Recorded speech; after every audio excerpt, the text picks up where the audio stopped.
Hey, everybody. Welcome back to High Level Listening. Today's lesson is all about that B2 English listening practice. And we are talking about one of those topics that everybody thinks about, but not everyone feels comfortable talking about and discussing. And that would be money. Yes, exactly. And we're not just talking about money in the sense of shopping or the prices of things. To really challenge your English listening skills and stretch your B2 English vocabulary, we're going to talk about the slightly thorny, awkward side of money. Things like, should couples combine their finances?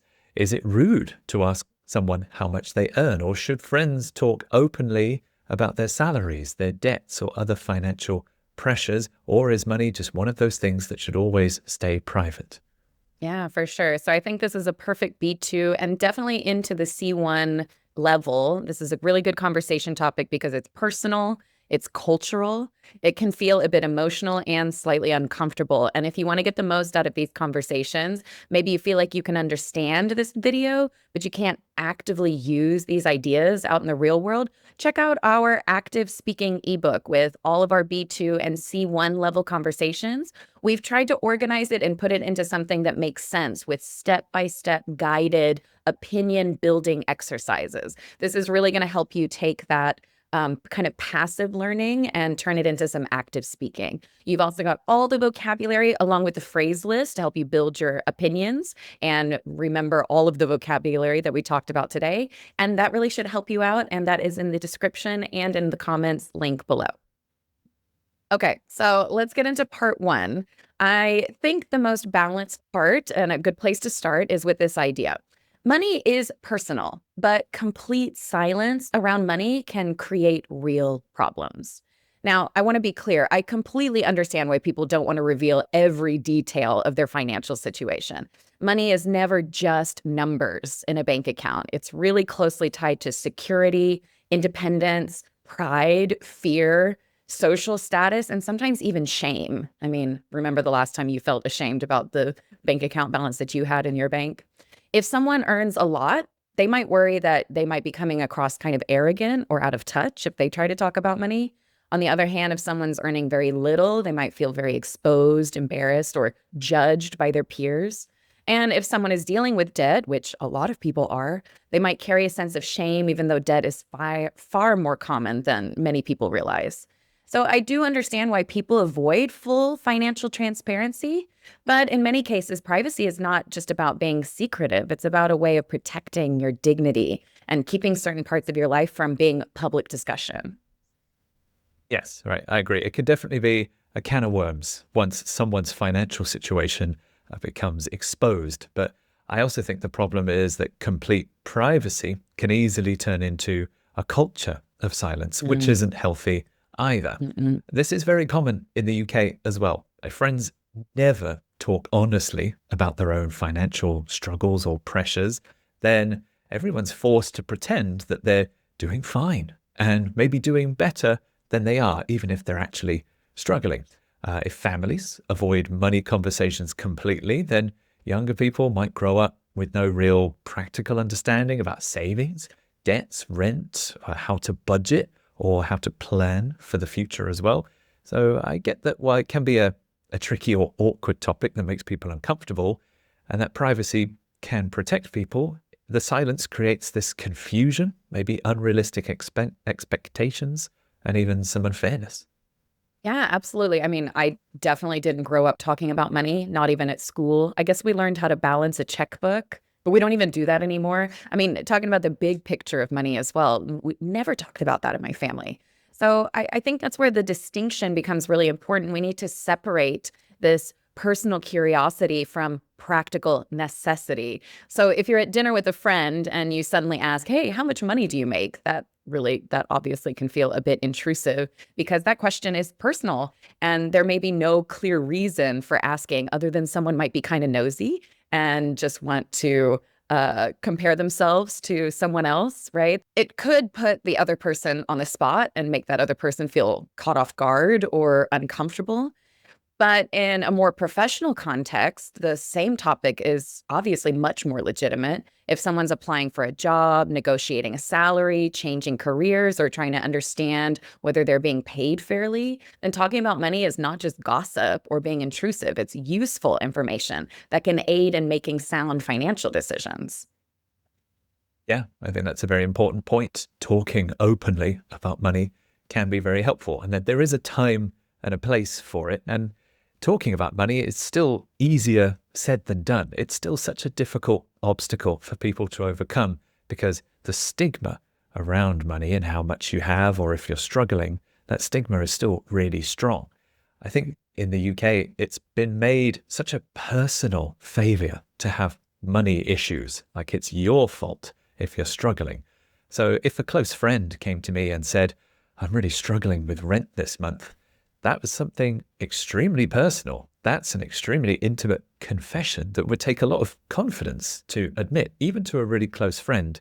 Hmm. And it's funny because if the same friend said they were having relationship trouble or issues at work, we'd be completely sympathetic and we'd be more than willing to lend an ear and accept it as just part of life.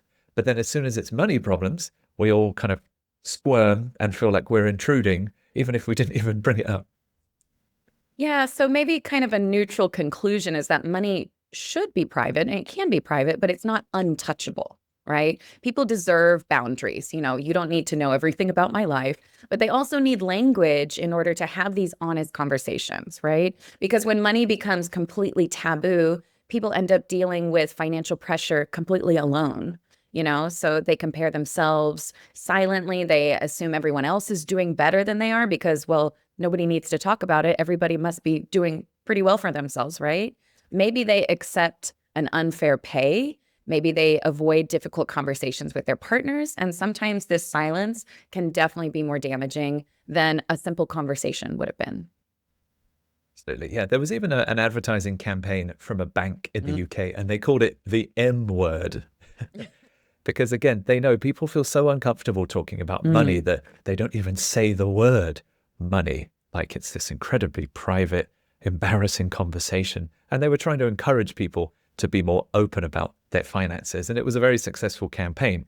But Mm. yeah, it's a good example of at the time, money doesn't need to be everyone's favorite topic, but yeah, it doesn't have to be a social competition. And if we never talk about it, it just becomes harder to understand what's normal, what's fair, and what financial problems people might be dealing with. So the next point of this B2 money discussion is maybe a bit more contentious. We're talking about splitting financial responsibilities with our significant others. So maybe your wife, husband, or partner. So what's the best way for a couple to share the cost of living together?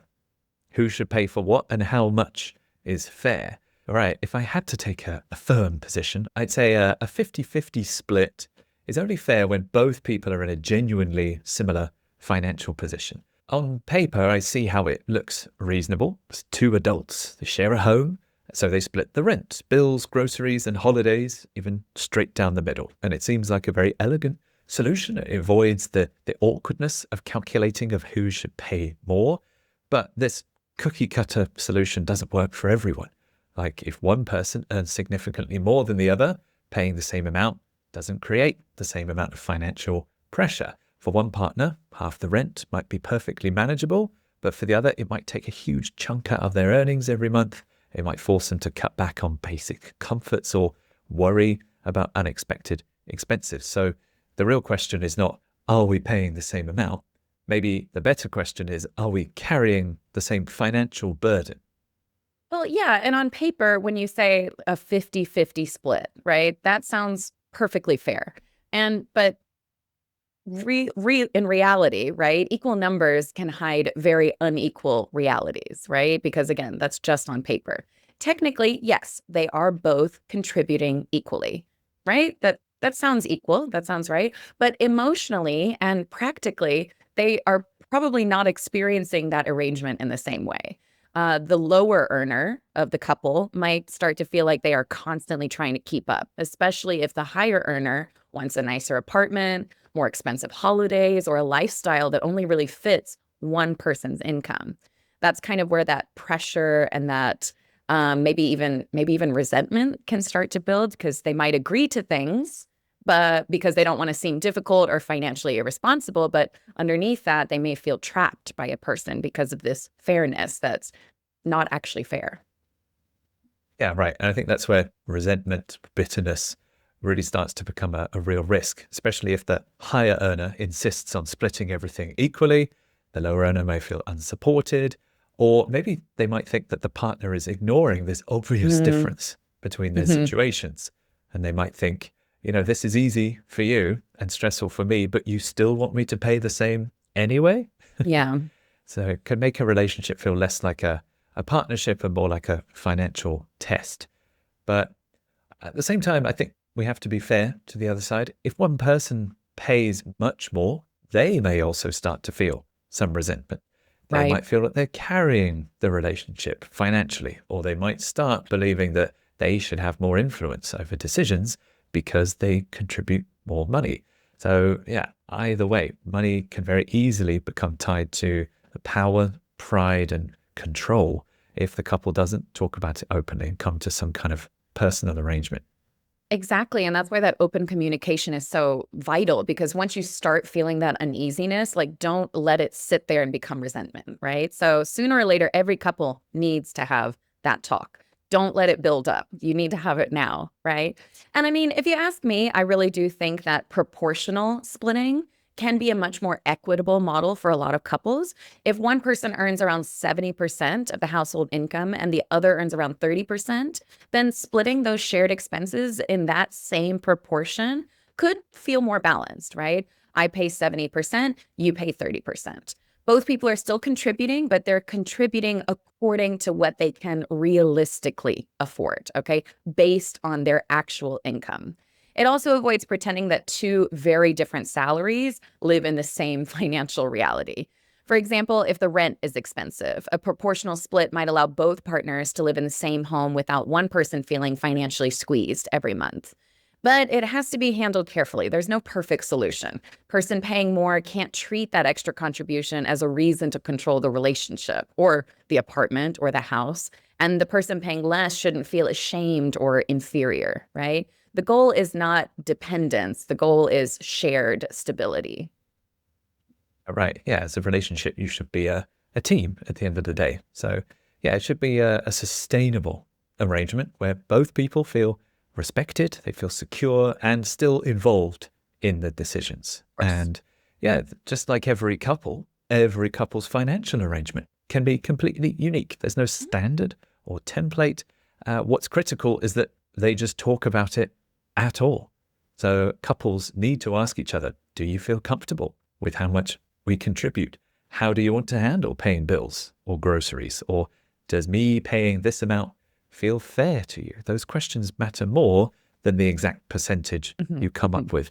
And in the end, the fairest system is not the one that looks equal on a spreadsheet, but it's the one that both people can live with without this buildup of pressure, guilt, or resentment. Okay, so as we had this conversation, our part three just made a lot of sense. So, is your worth as a person, is your worth tied to your salary? Okay, so does money define you? Does it become, is it how we look at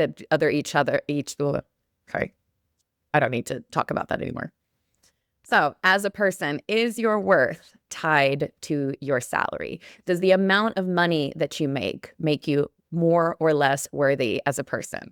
Ooh, it's kind of interesting, right? Because I think this is definitely the most emotional part of today's discussion, because underneath all these conversations about 50-50 splits, financial transparency, privacy, or secret resentment, there's a much deeper question. Do we secretly measure people's worth by how much money they make? And honestly, I think most of us would instinctively say, no, no, it's not tied to your salary, right? Because that sounds unfair and that sounds kind of shallow.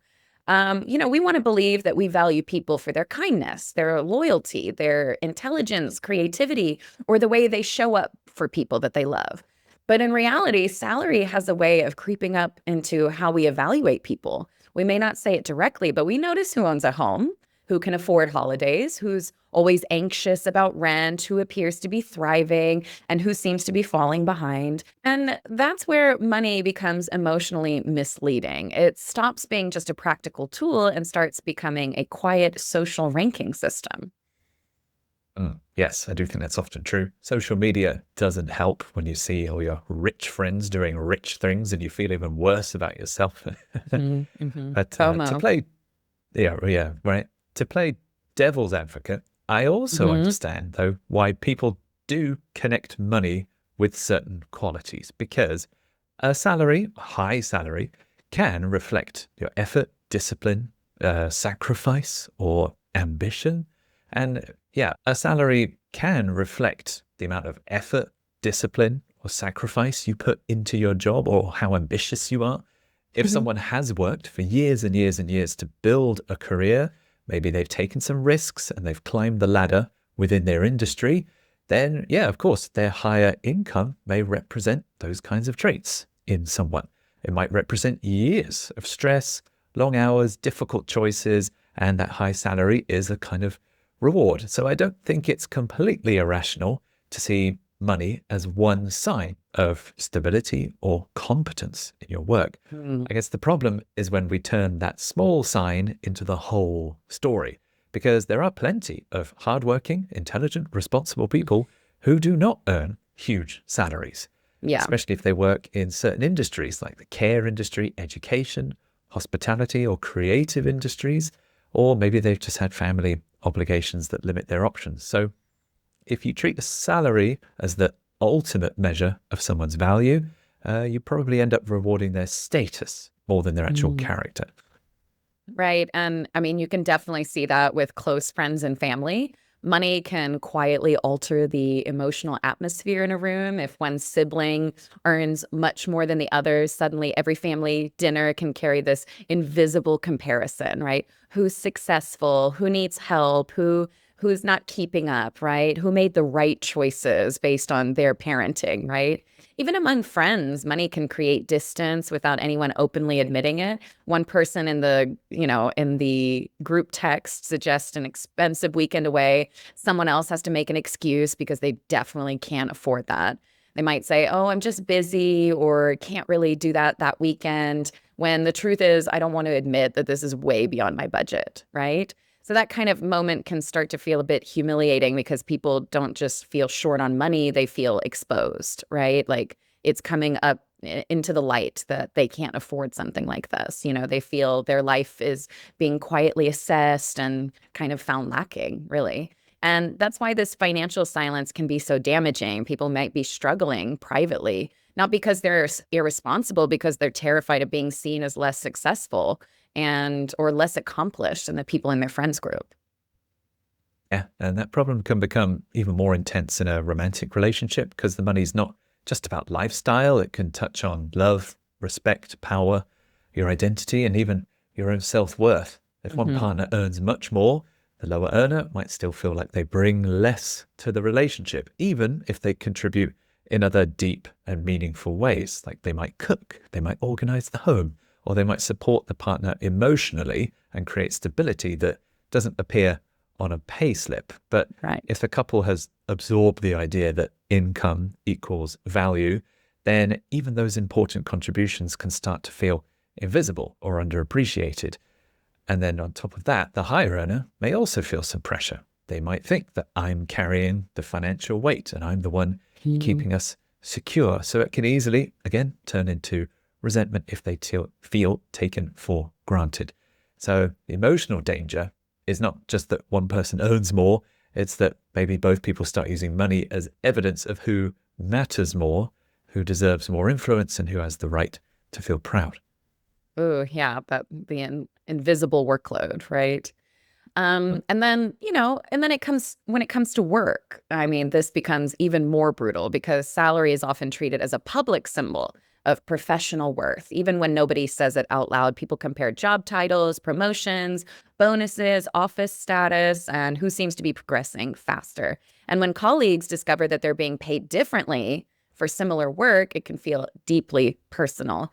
It's not just, oh, the numbers are different. It's, do they value me less? Have I been naive? Was I too hesitant to negotiate? Do they undervalue me? Do they assume I would just accept less because I was polite, loyal, a woman, or afraid to push back? That kind of discovery can really undermine someone's confidence. And that is kind of due to the lack of transparency. If you're not in the break room talking about your salaries, I know the bosses don't want you in the break room talking about your salaries, right?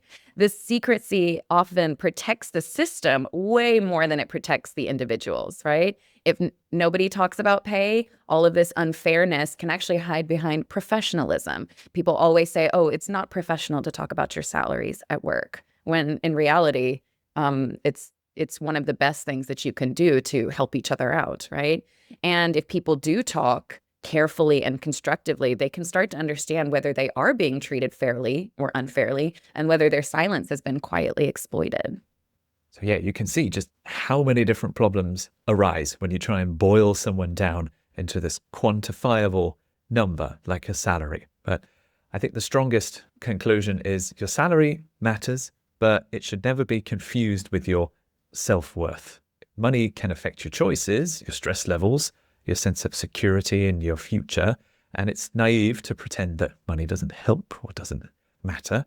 But treating your income as a measure of your human value is just corrosive and unfair. It can strain friendships, it can fuel resentment in relationships, it can make people feel small in the workplace. And ultimately, a person's salary can tell you something about their circumstances, maybe just their industry they're in or what stage of their career that they're in, but it cannot tell you how generous they are, how loyal they are, or how hard they're trying, or what they've had to overcome in the past. So it's not everything. All right. So I think that's where we'll leave it today. Money is never just about numbers. There's a lot more going on in there for sure. So yeah, now we'd love to hear from you. What do you think about the ideas and opinions we discussed today? Is talking about money quite taboo in your culture as well? Or do you think people are maybe too uncomfortable talking about money? Do you think couples should split things 50-50?